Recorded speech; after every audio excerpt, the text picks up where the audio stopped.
Alaska's land of the midnight sun, a fascinating place, filled with smiling faces, strange sights, and unforgettable adventures. Experience it in a Wien Consolidated Airlines tour to Point Barrow or Kotzebue and Nome. On these exciting expeditions above the Arctic Circle, you'll have an opportunity to ride in a dog sled and visit with the friendly people of the North as they go about their daily tasks, and have a chance to chat with them about their customs. Authentic and age-old Eskimo dances will be held in your honor. And on the tour to Kotzebue, you'll also visit the historic frontier town of Nome, where thousands of early-day stampeders toiled and fought for the gold on its beaches. And you, too, will pan for gold and keep a sample. See the world-famous Eskimo blanket toss. Oh, yes, you'll receive your Arctic Circle certificate. See your travel agent or contact Wien Consolidated Airlines, Alaska's first and friendliest.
Like your scenery with a bit of salt, a good way to enter Alaska is by water. This is Southeastern Alaska, the Panhandle, the region closest to Seattle, the traditional route of entry for many years through the protected waters of the renowned Inside Passage. Waters explored by famous sea captains of history, Bering, Cook, Vancouver, Malaspina. Waters today shared by great whales, refugees from the human harvesters in the Antarctic.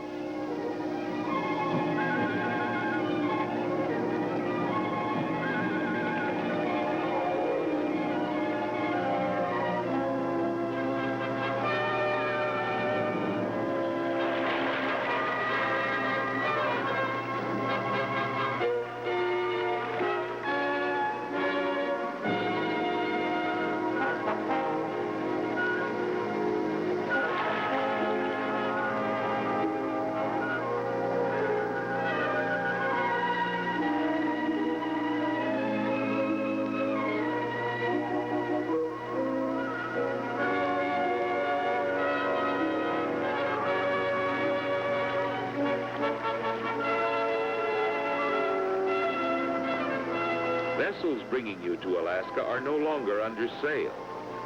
Today, they might be one of the modern ferry liners of the state of Alaska's Marine Highway, a system of ships that bind the major communities of southeastern Alaska together.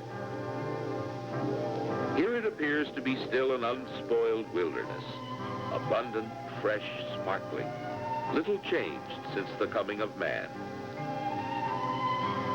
But man's presence soon becomes visible. Some of the richest fishing grounds in the world are located here. The Panhandle region is primarily an archipelago. Dense, massive forests cover most of the islands. Thus, the bulk of Alaska's pulp and lumber activities are concentrated here, where the closeness to tidewater and relatively inexpensive rafting make the industries feasible. Whole communities depend upon this vital natural resource.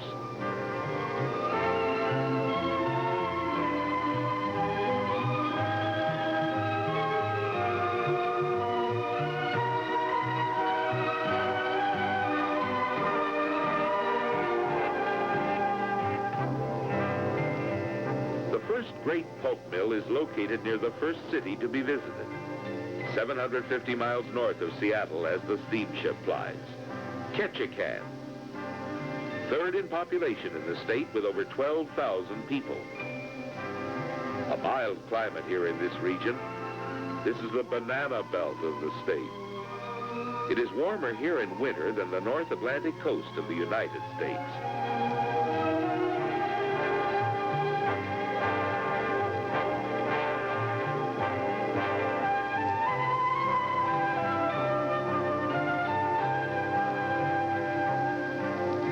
Than the average rainfall, the vegetation is lush and the slopes forested.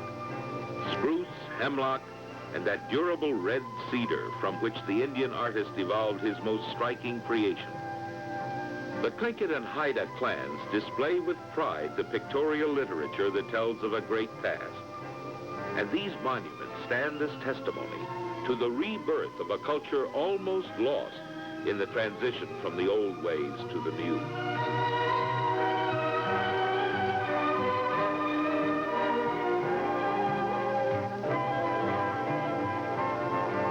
6% of the land area of Alaska, only a small part of Alaska. Yet the Panhandle is a vast region in itself. The few coastal communities merely emphasize the great virginal areas between human settlements. Juneau, the capital city when Alaska became a territory in the early 1900s, and still the capital since statehood in 1959. When the flag of Alaska joined the American flag, and the resident of the governor's mansion became an elected rather than an appointed chief executive. Gentle southeastern Alaska, a leisurely way to enter the land once called Seward's Folly or Icebergia. But today, most people do not enter Alaska leisurely.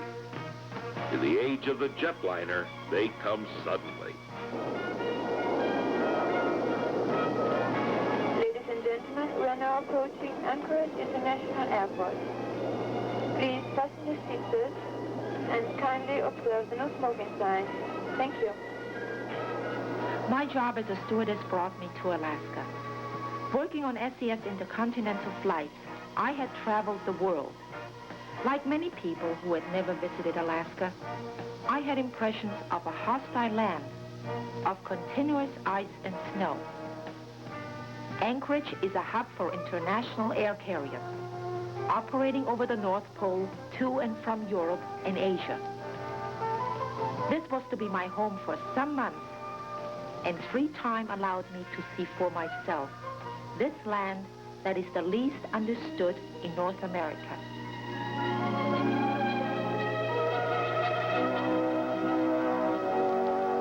The first thing I learned about Alaska is that it is a land of many paradoxes. The southernmost point in Alaska is not at the tip of Southeast Alaska, but is far out in the Aleutians. The island of the two is closer to Tokyo, Japan, than to Juneau, Alaska. If Alaska is little known, the least known part of the state is the Aleutian Islands. Yet, this is where the written history of Alaska really began. Following the discovery of Alaska by Vitus Bering in 1741, only the strongest of motives could induce men to undertake a voyage to this wild and challenging territory. Men were as fearful of the dangers of the Arctic as they were of the terrors of hell. Yet the strongest of motives was at hand: untold wealth from fur. The survivors of Bering's crew returned to Russia with lush pelts of the sea otter, which brought fabulous prices. Then Russian freebooters swarmed up the Aleutian Islands for decades, killing mammal and man alike. And as the sea otter became nearly extinct, they turned to the fur seal for pelts. Others joined the slaughter, coming from England, the Netherlands, France, and Spain. So great were the profits, Britain and Spain were nearly brought to war. Russia alone took more than $100 million in furs.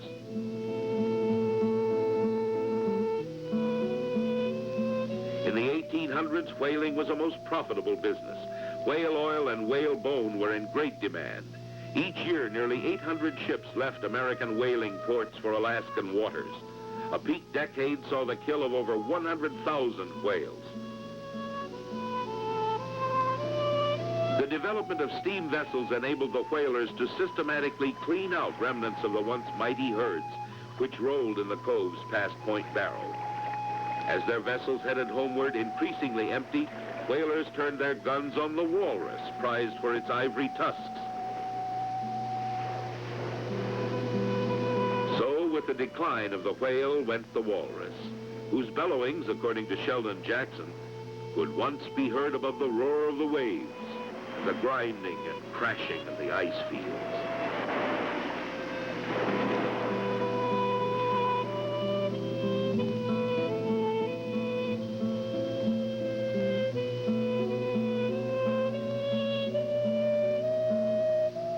The legacy for the native people of Alaska: starvation, disease, and death. The once large population of Aleuts, Eskimos, and Indians was thinned to a few thousand, like these people shown in an early film.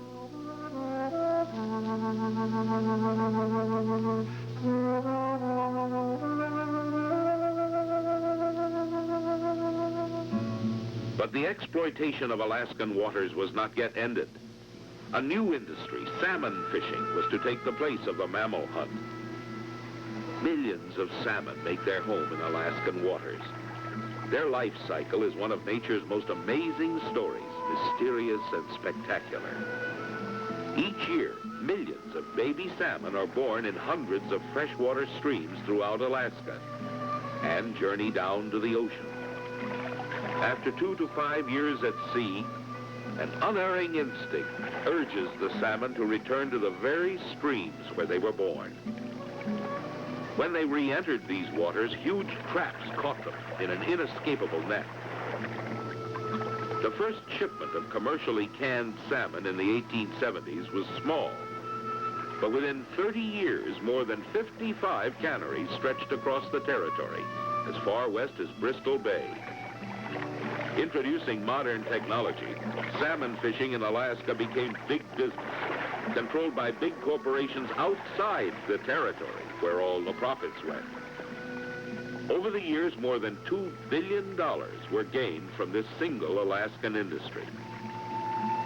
This was the period when American industry was dominated by men Teddy Roosevelt called the robber barons, and at a time when Alaska became the prize package of the great corporations.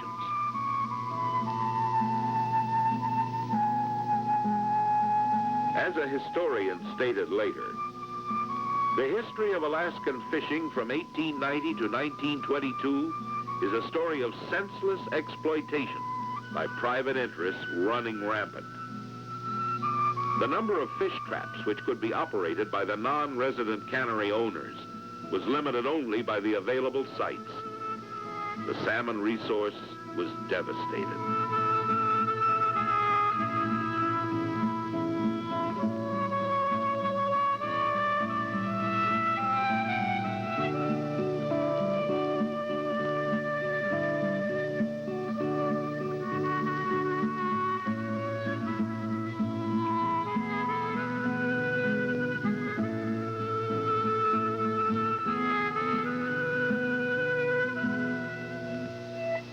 Yet before the turn of the century, another assault upon Alaska's reserve of natural wealth was to begin.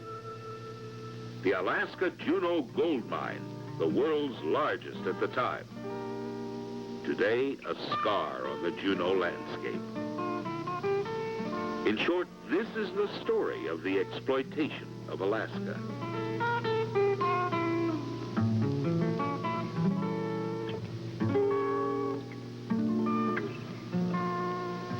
Gold dredges, now idle, stand as testimony to the time when they revolutionized the gold mining industry, replacing the pans and hard toil of the sourdough prospector.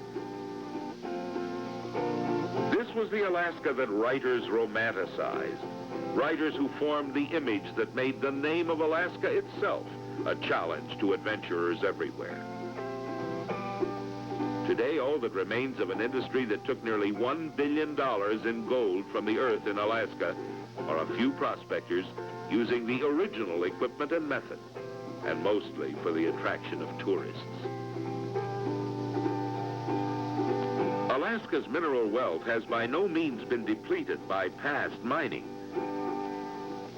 But the days of the lucky strike by the sourdough are long gone.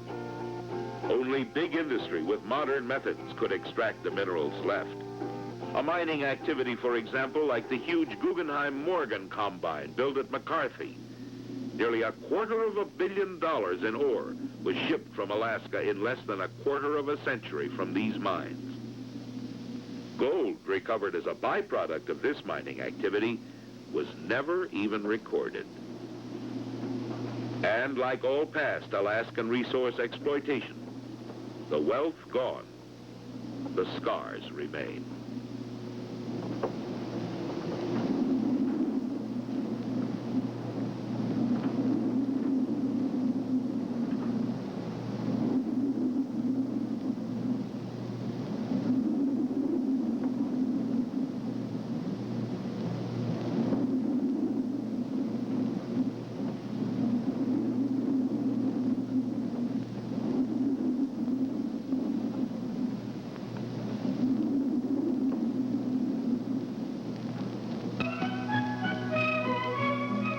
Over 300,000 Americans call Alaska home.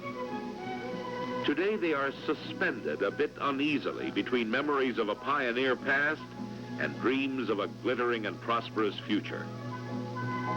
Sitka, a waterlogged town in the Alaskan Panhandle, is a developing community.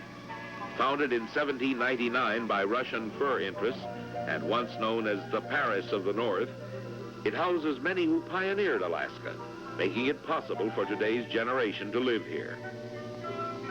A mild climate and an expanding economy make this a good place to live.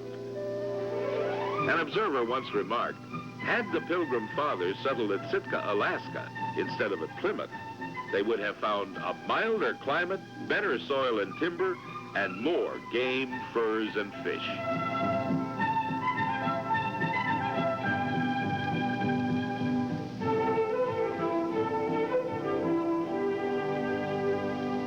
And it is this lush wilderness upon which much of Sitka, like other southeastern Alaska communities, greatly depends. The federal government allows timber harvesting in clear-cut units, which means taking all trees in designated areas. By its very nature, such logging must disrupt the forest environment. Since the logging companies must build the roads into the logging areas, they maintain that clear cut is the only economically feasible way they can operate. Many here hold that the federal government should build the roads and thus allow for restrictive cutting and recreation area access after the logging has been completed. Consumer demand for wood products is rapidly increasing. Timber harvesting is one example of the problem facing Alaskans today: how to develop the state's natural resources in harmony with the environment. Similarly, the fishing industry, not fully recovered from the heavy pressure of 4 and 5 decades past, has been affected by contemporary timber and pulp activities. Fish kills from toxic wastes have prompted government action to protect the marine environment. And increasingly, the Alaskan waters are polluted by man's actions thousands of miles away.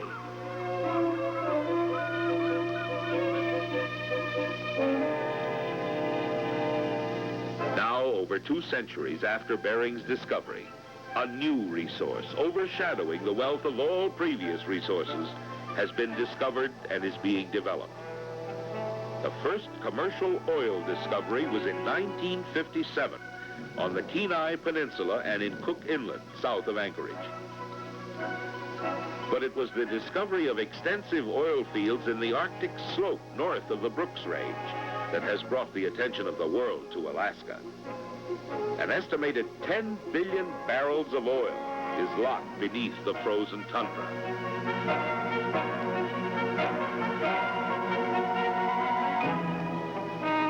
To get the oil to market is a challenge to modern technology. A huge pipeline system is planned to cross nearly 800 miles of land to the southern ice-free port of Valdez on the Pacific Ocean.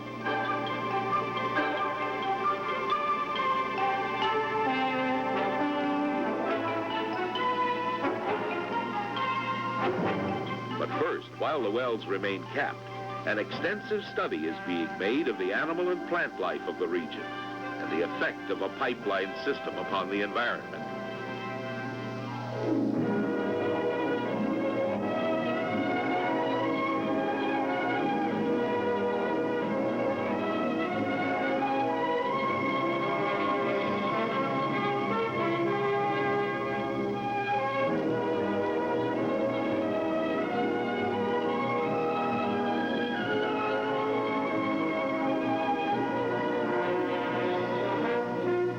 Alaskans have much to gain from the development of their oil and gas resources, and those who have been the closest to the land, the native people, have the largest stake in its proper use.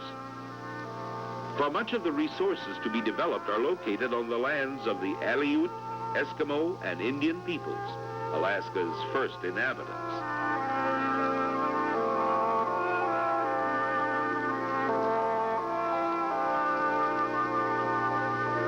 A fragile environment requires a large area to provide the resources that have sustained these people for many thousands of years. The Eskimo, for example, needs extensive areas in different times of the year for fishing and trapping. Thus, the vast spaces separating their villages that give the appearance of being unused is deceiving.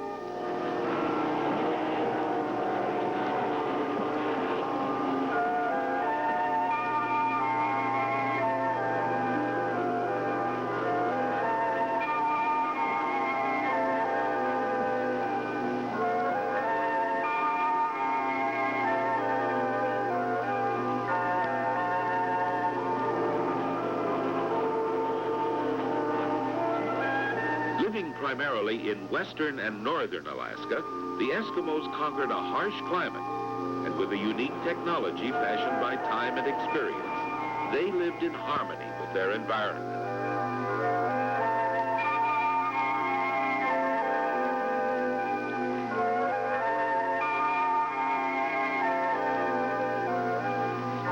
Now the need for cash to buy the things manufactured in distant places is forcing the Eskimos to change their old ways. Commercial fishing is taking more time than the family's subsistence harvesting of past times. However, much of the natives' protein food is still acquired from fish hung on racks to dry in the long summer sun.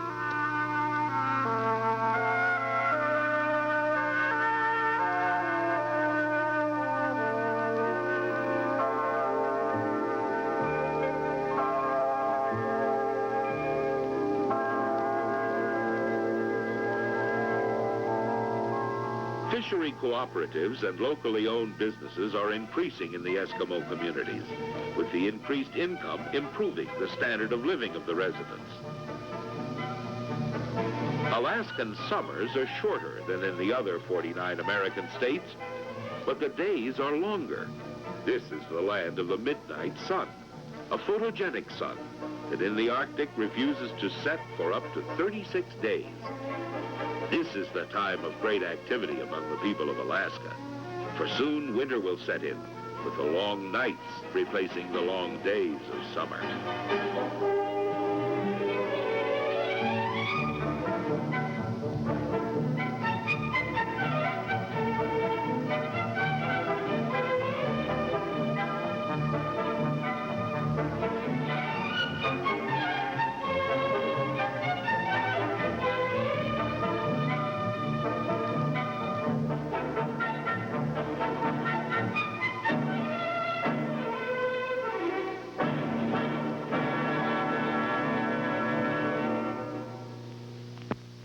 The changing of the seasons in Alaska is a spectacular event.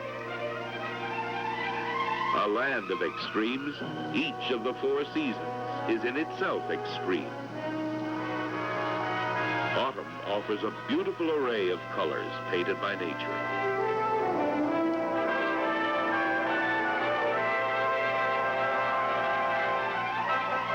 The ice myth probably had its origin in the political debates in Congress and in the press in 1867, when a well-organized opposition, by ridiculing Alaska as a frozen land, very nearly upset Secretary Seward's $7,200,000 deal with Russia to purchase Alaska.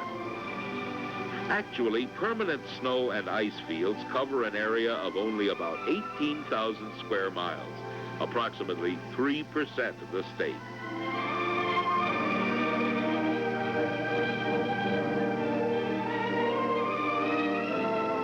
Winter, arriving quickly, provides a silvery cover over most of the land, lasting for up to 8 months of the year in the North Country. And here in the land of the Eskimos, the winters are harsh indeed. At the top of the state, and almost at the top of the world, is Barrow. The Eskimos, like the Aleuts and Indians, have had their culture gradually absorbed by an Arctic version of the American way of life. The results have not always been to the benefit of the native Alaskans.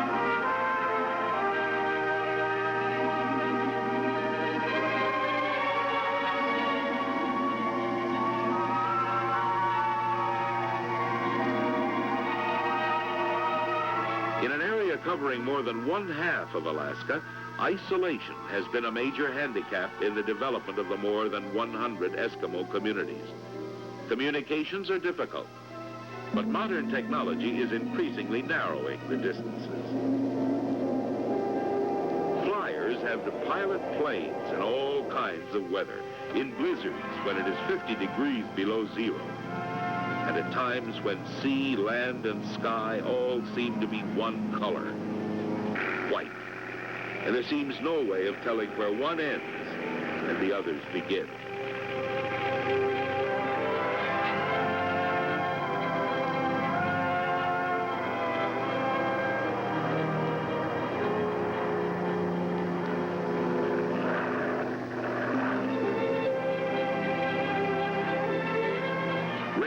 Once a mode of transport, are today herded by Eskimos on snowmobiles, which have overtaken the slower but more reliable dog teams.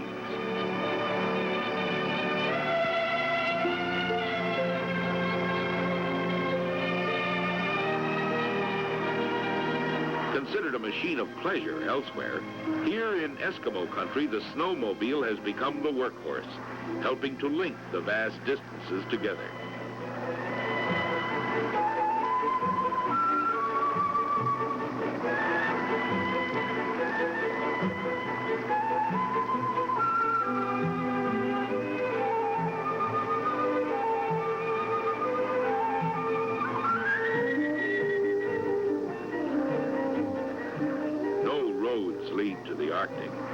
But there are frequent departures from major Alaskan cities by modern jets. This is the only place in the world where you can travel above the Arctic Circle comfortably on regular tours.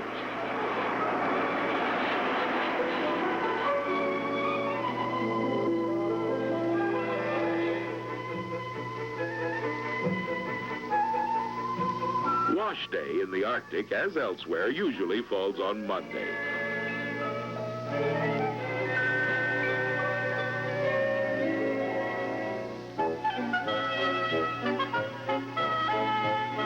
Salmon, a concern of modern cities, is still distant from these communities.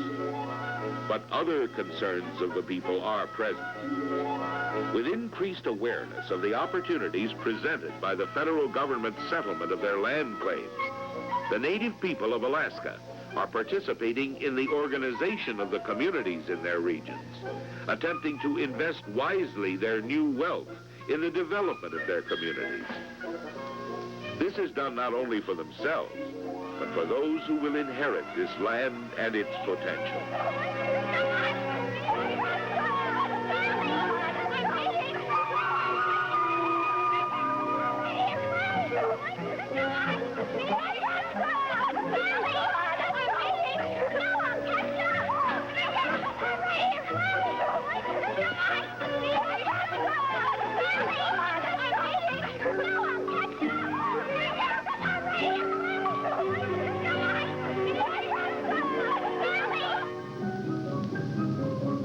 But life goes on, much as it has for years. The food harvest cycle begins again, even before the end of winter. The umiak, a skin boat used for centuries, today is hauled to the edge of the Arctic ice by the snowmobile. Wooden and plastic boats have been tried in Arctic conditions, but they were neither as safe or as efficient as the boats made from the skin of the female walrus. Each April and May, bullhead whales pass through the Bering and Chukchi seas on their way to summer feeding grounds in the Arctic Ocean. The Eskimos along these coasts, like their forefathers, hunt these great whales.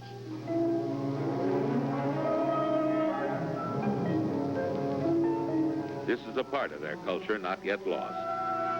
And the whale, every part of it, is needed to sustain these people on the edge of the American continent. The use of the sea mammals is a life and death concern to the Eskimo, a concern not easily understood by distant urban dwellers. The tools of the hunt are simple. A harpoon similar to those used against Moby Dick, but with a bomb attached for a quick and humane kill.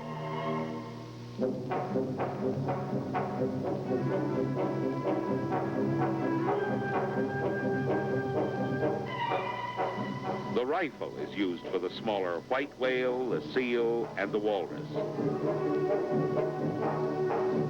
The wait is often long and cold. Here, 20 degrees below zero on the Arctic ice.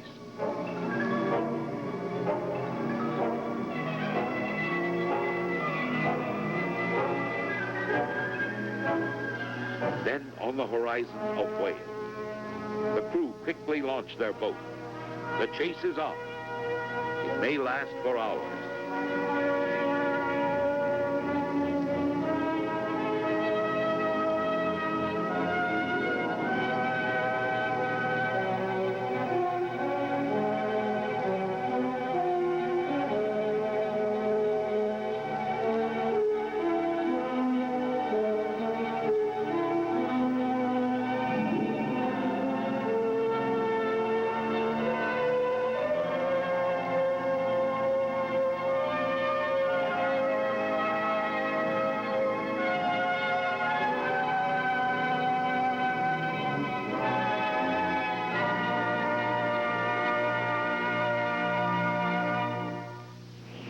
Winter comes to urban Alaska, too.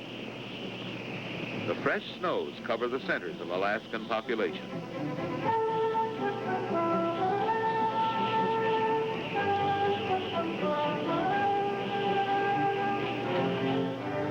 Kodiak, an important town years before Seattle and Portland were in existence, and when San Francisco was a mere village, is seen here in the middle of winter.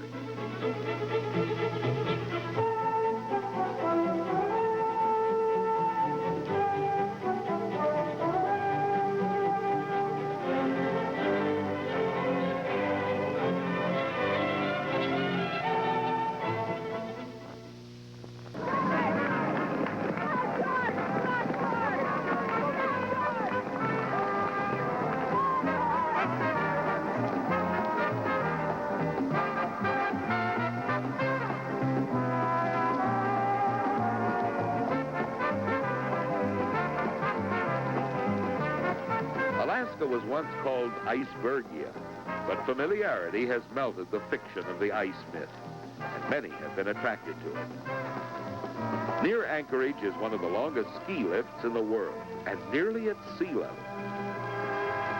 Alaska, a land of surprises, winter or summer.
Blanket toss and dance.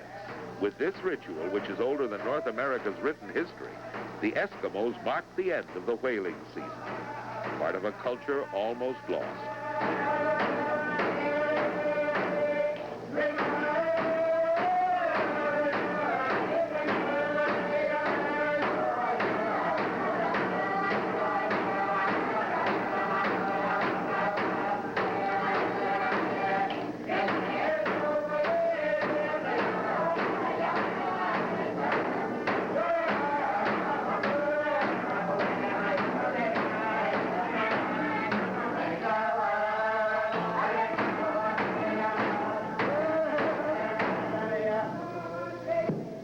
Like the Eskimos, the Tlingit and Haida Indians have lost much of their culture.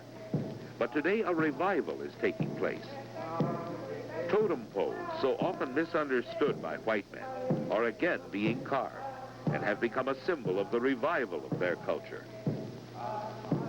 In times past, although every man in the Tlingit and Haida clans of southeastern Alaska was potentially an artist, only the most practiced among them became professional carvers. The tradition of these people, who had no written language, required that important events such as the completion of a new house, successful hunting expeditions or war parties, birth or death, and a reconciliation between two feuding tribes be given visual statement. Totem poles were carved to make this statement.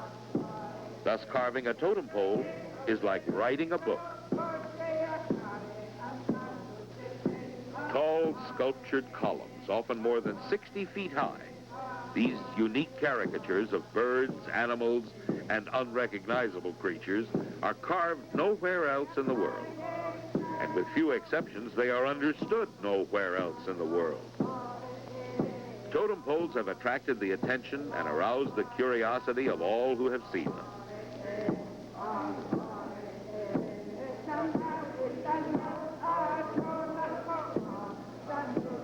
The poles are not easily read.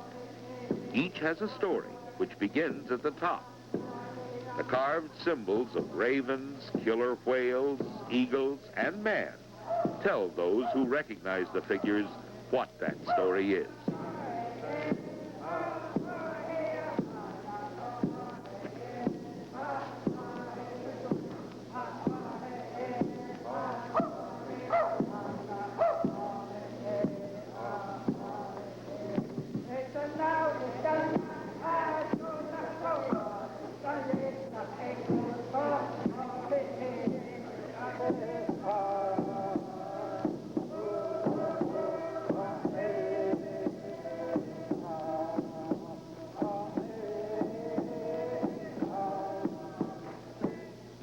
Here is one pole with a particularly interesting story. 3 women from a neighboring clan married 3 slaves belonging to Chief Shakes. After the 3 couples lived for a time in his tribal house, Chief Shakes demanded of the chief of the neighboring clan payment for the keep of the 3 women. The chief refused to pay, saying he no longer had any responsibility for the women since they had lowered themselves by marrying slaves. After repeated demands for payment went unanswered, Chief Shakes had a ridicule pole carved with 3 frogs upon it, a direct insult to the neighboring chief. But no payment was ever received. The simplest and most common totem pole in Alaska is the mortuary pole, which contained a crypt for the ashes of the dead.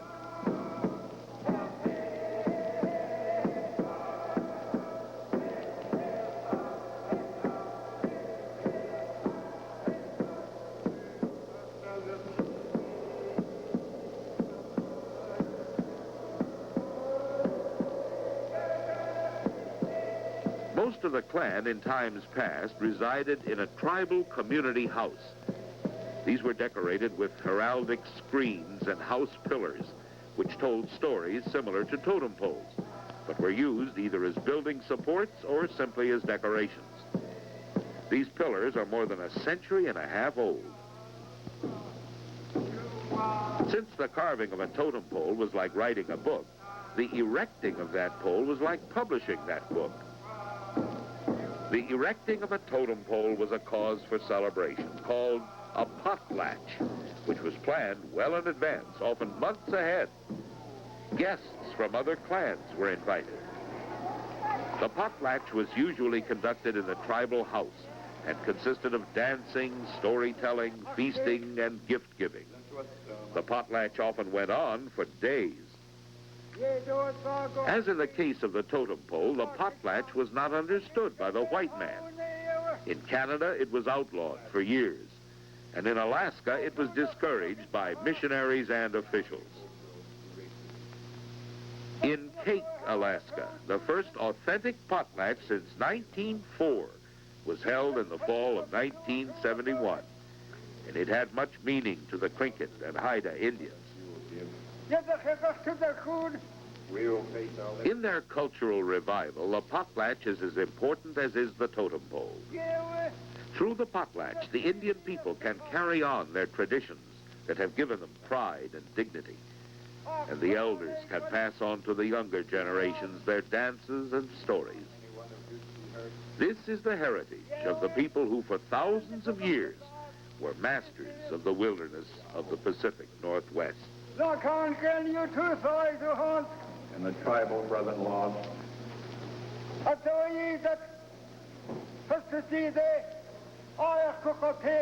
Now we will be turning it over to them.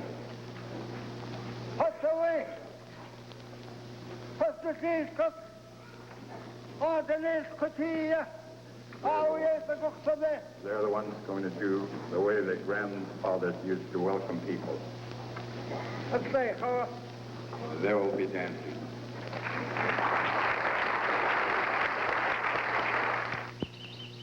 Experience it in a Wien Consolidated Airlines tour to Point Barrow or Kotzebue and Nome. On these exciting expeditions above the Arctic Circle, you'll have an opportunity to ride in a dog sled and visit with the friendly people of the North as they go about their daily tasks, and have a chance to chat with them about their customs. Authentic and age-old Eskimo dances will be held in your honor. And on the tour to Kotzebue, you'll also visit the historic frontier town of Nome, where thousands of early-day stampeders toiled and fought for the gold on its beaches. And you, too, will pan for gold and keep a sample. See the world-famous Eskimo blanket toss. Oh, yes, you'll receive your Arctic Circle certificate. See your travel agent or contact Wien Consolidated Airlines, Alaska's first and friendliest.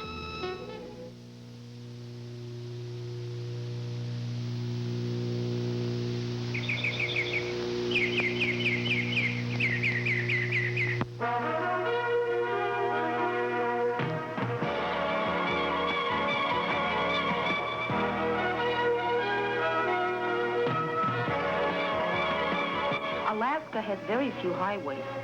There are just over 5,000 miles of public highways. Yet, that's enough for those who wish to travel by car or camper. It's a great way to see Alaska close up.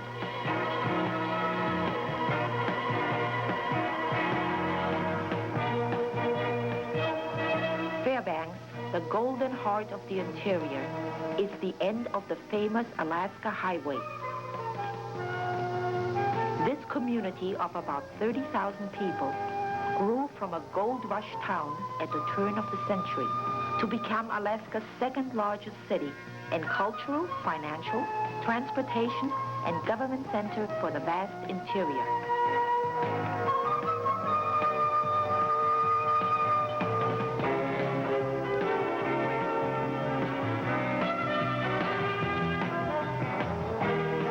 This is the region with the most extreme weather. Summers reach highs of 95 degrees, but in the winters, 50 and even 60 degrees below zero are not uncommon. Fairbanks is a community with a rich past, and there is still evidence of that past. Here's the site of the 40-acre Alaska Let, the new fun fair of the North. It is a replica of the past and some of the events that shaped Alaska. All a part of history, but now relived.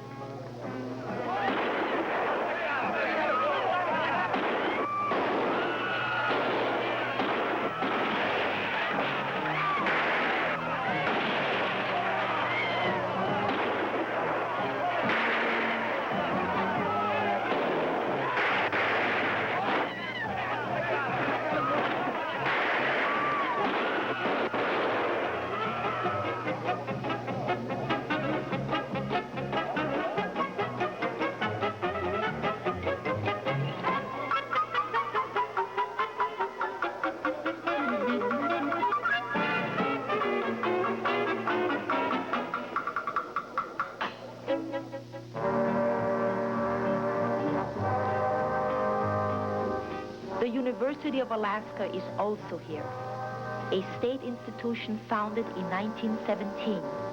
Its broad curriculum attracts students from around the world, represented by the flags of their nations. With a modern campus, it is America's northernmost institution of higher learning. And the flowers.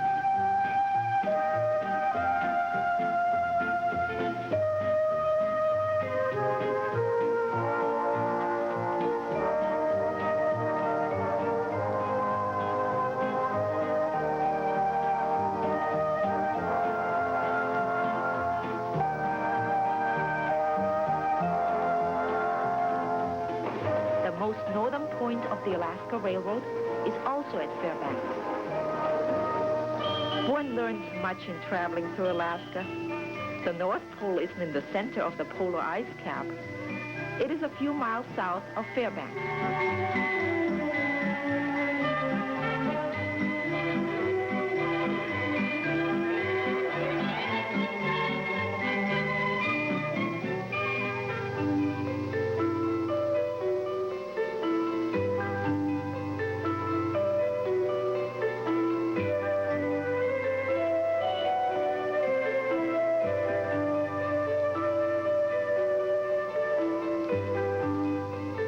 In all of Alaska, there is little land that is farmed.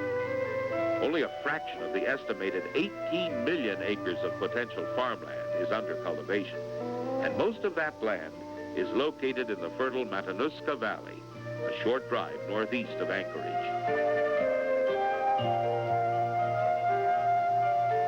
Some of the farms in this valley were established as a result of a federal government program during the Depression, which brought in farmers from other states to start anew here.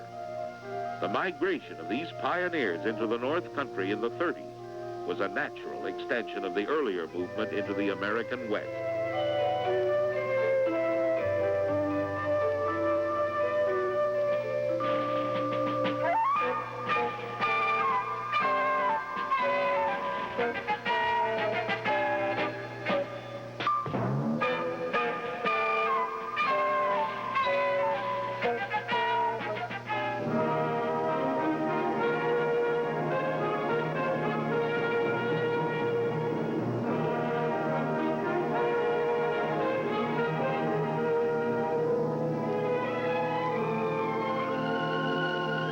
This is the time of the harvest, and this is fair time. Every year in August, the state fair is held at Palmer.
In addition to all its riches, Alaska's great size, remoteness, and sparse population have given it another resource of inestimable value to a crowded world. The wild, free, uncluttered grandeur of a frontier state. And for the urban Alaskan, the wilderness is just a short distance away, just outside the city limits, around the turn in the road, beyond a nearby hill. It is untamed, silent, and beautiful, and Alaskans are outdoor recreation conscious.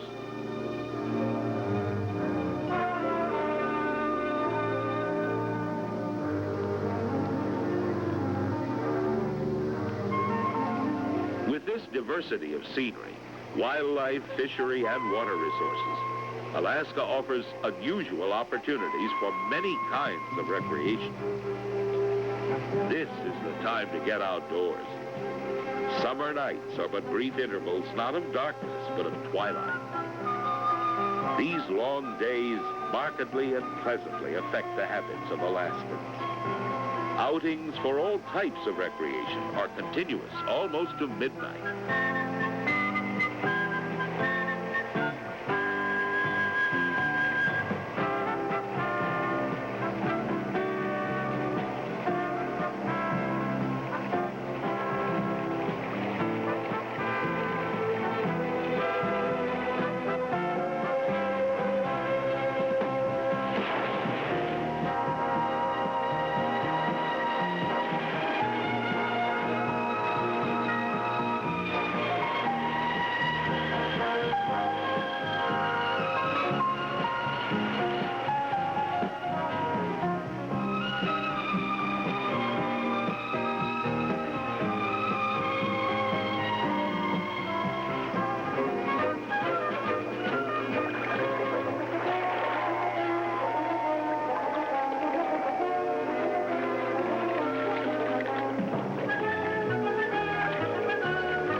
vast land, there is an airplane for every 100 residents. And Alaskans measure distance by time rather than miles. 1 out of every 40 Alaskans is a licensed pilot. And though the state has only 3 cities with populations greater than 12,000, it has nearly 600 landing strips. Lake Spinard is part of the Lake Hood Airport, the biggest float plane base in the world.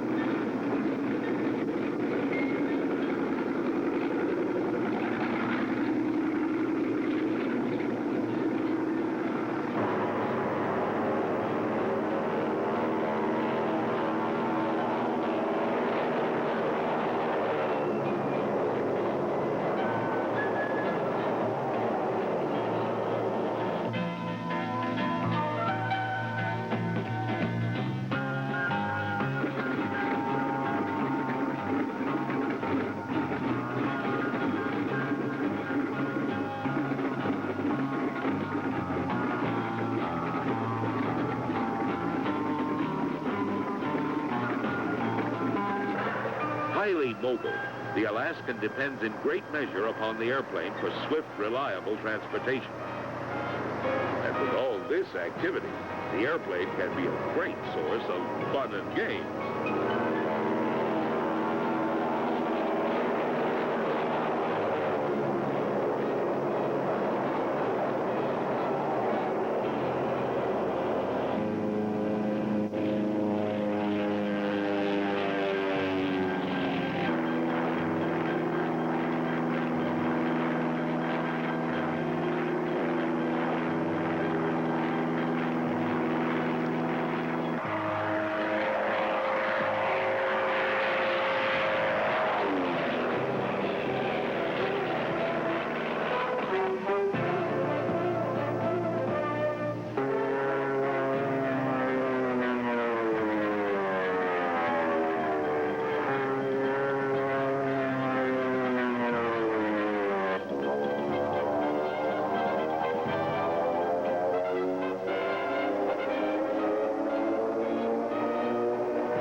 It's been a wonderful tour of Alaska, but one shouldn't be alone.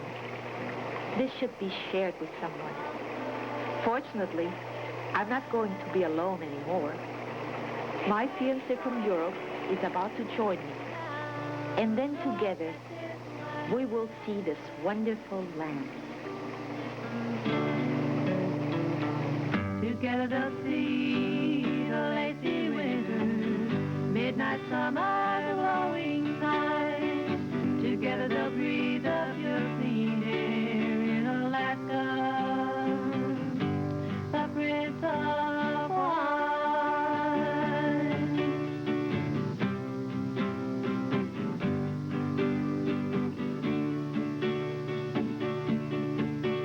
Come look at this land, it's waiting for you.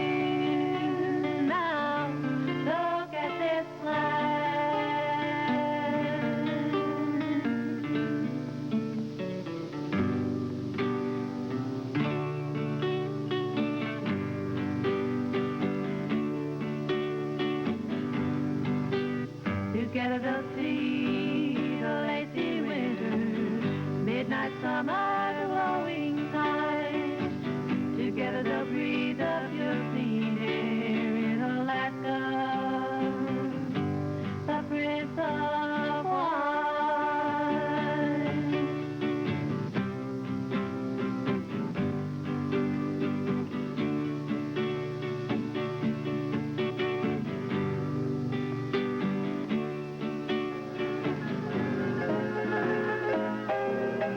The community of Anchorage, located at the head of Cook Inlet, came into being as a construction camp in 1914 when the federal government began building the Alaska Railroad. Unlike other Alaskan cities, Anchorage did not just grow up. It was planned, laid out, and brought into existence by the deliberate efforts of agents of the federal government.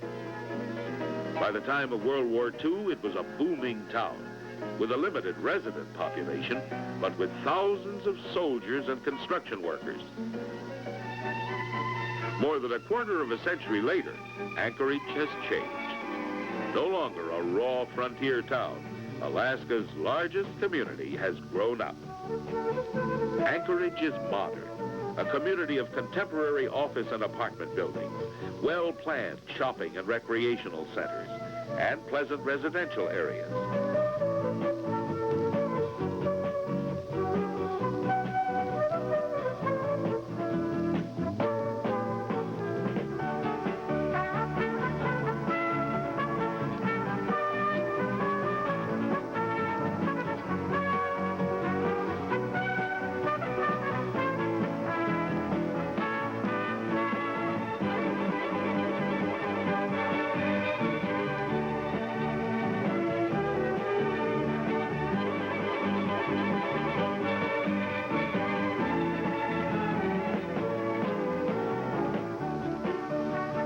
Construction is again the visible physical evidence of economic growth.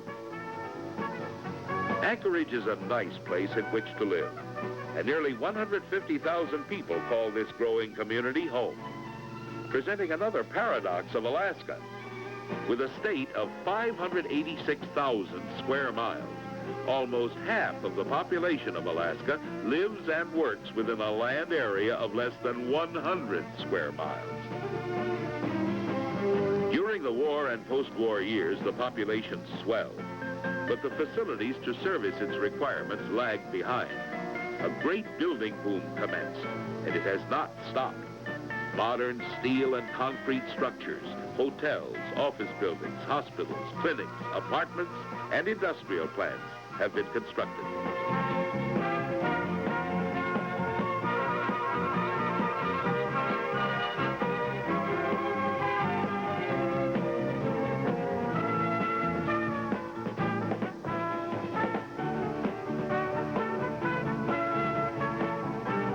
Curiosity has brought many people to Alaska, and most of them start their visit by way of Anchorage. Thus, much of the more recent construction there is excellent motels, offering all price ranges to meet the increasing demands of world travelers.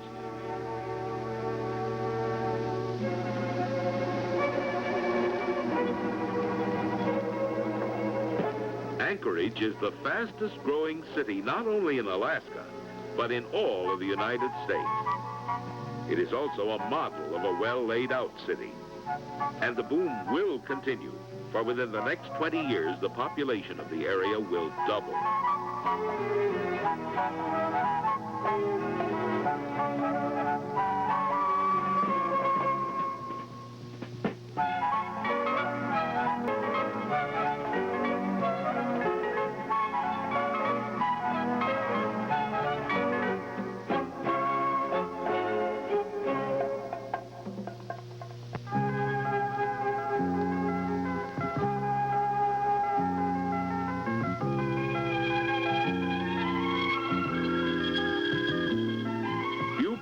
Have never visited Alaska realize that urban Alaskans enjoy a more comfortable year-round climate than that experienced by major cities on the East Coast, the Midwest, or the northern tier of the Rocky Mountain states.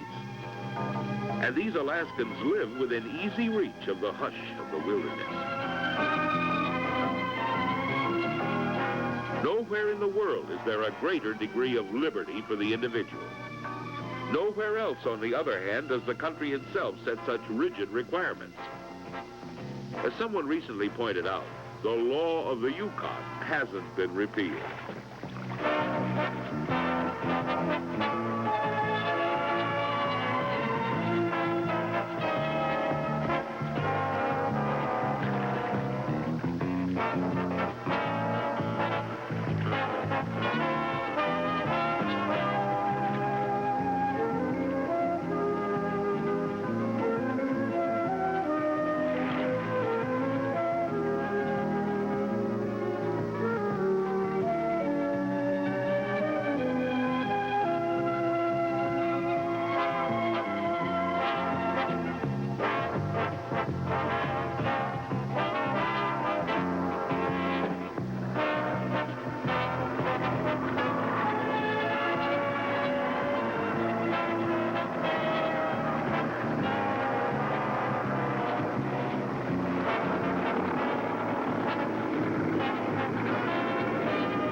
Alaskans face an important challenge during the next decade in properly developing their state's resources for the maximum benefit of their generation and future generations of Alaskans and out-of-state visitors alike. Fortunately, because the state is now on the threshold of substantial economic development, government and business still have an opportunity through careful planning and equally careful implementation of these plans to achieve economic objectives and yet preserve the high quality of Alaska's environment.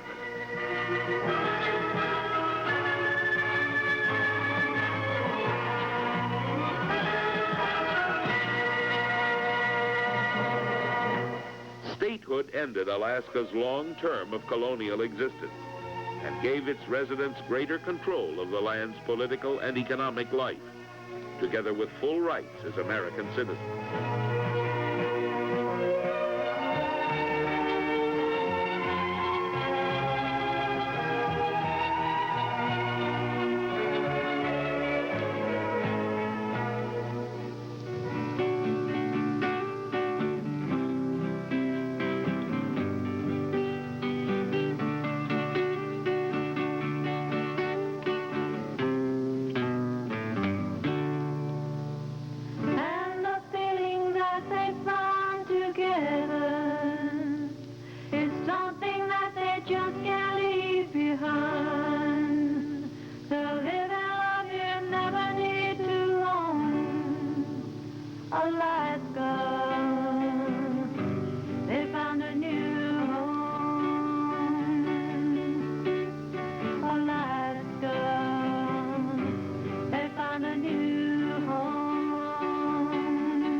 Late in the 19th century, the great naturalist John Muir wrote of Alaska, "No excursion that I know of may be made into any other American wilderness where so marvelous an abundance of noble newborn scenery is so charmingly brought to view. Never before had I become embosomed in scenery so hopelessly beyond description."